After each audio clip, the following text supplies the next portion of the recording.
Fir'aun merupakan sosok yang terkenal dalam sejarah Mesir kuno dan juga dalam ajaran agama, khususnya Islam. Ia dikenal sebagai pemimpin yang zalim dan sombong yang menindas Bani Israel dan menolak ajaran Tuhan. Fir'aun sering disebut dalam Al-Quran sebagai simbol kezaliman dan penolakan terhadap Tuhan. Ia muncul sebanyak 74 kali dalam Al-Quran, pertama dalam kisah Nabi Musa.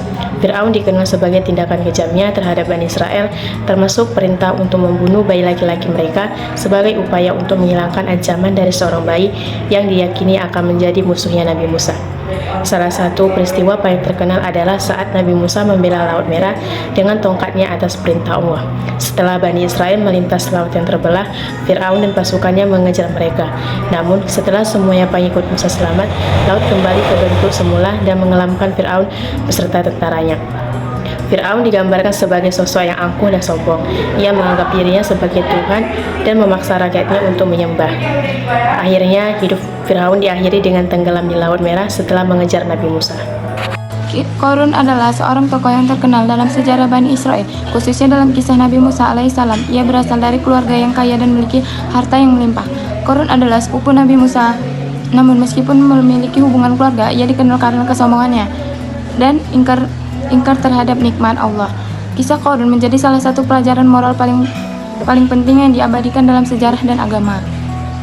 Qarun diberikan kekayaan yang sangat besar oleh Allah.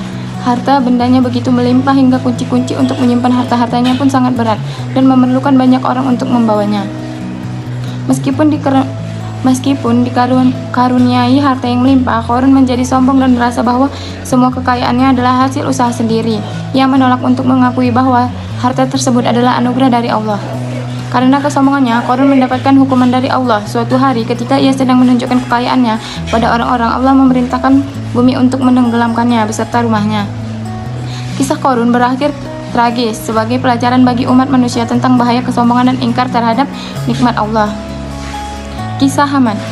Haman adalah seorang tokoh yang dikenal dalam Al-Quran sebagai pembesar dan penasihat Fir'aun yang hidup pada zaman Nabi Musa alaihissalam. Ia disebutkan sebanyak 6 kali dalam Al-Quran dan perannya sangat penting dalam konteks penolakan terhadap ajaran Nabi Musa serta penganiayaan terhadap Bani Israel. Haman menempati posisi sebagai menteri dan pelaksana proyek besar kerajaan Fir'aun, bertanggung jawab atas pembangunan menara yang sangat tinggi yang diperintahkan oleh Fir'aun untuk digunakan sebagai sarana melihat Tuhan Musa. Dalam interaksinya dengan Fir'aun, Haman menunjukkan kesombongan dan penolakan terhadap kebenaran. Ia mendukung Fir'aun dalam menolak misi keagamaan Nabi Musa dan bahkan menghasutnya untuk melakukan tindakan yang lebih keras terhadap Bani Israel. Dengan demikian, Haman berperan aktif dalam cara-cara yang zalim, mencerminkan karakter dan ambisi yang lebih besar daripada sekedar loyalitas terhadap rajanya. Ketika Bani Israel melarikan diri dari Mesir, Haman ikut serta dalam pengejaran mereka. Namun pada akhirnya ia tenggelam bersama Fir'aun dan tentaranya di Laut Merah saat Allah Subhanahu wa Ta'ala membelah lautan untuk menyelamatkan Nabi Musa dan kaumnya. Kisah Haman mengajarkan tentang bahaya kesombongan, pengabdiannya kepada kekuasaan, dan konsekuensi dari tindakan yang jauh dari petunjuk Allah.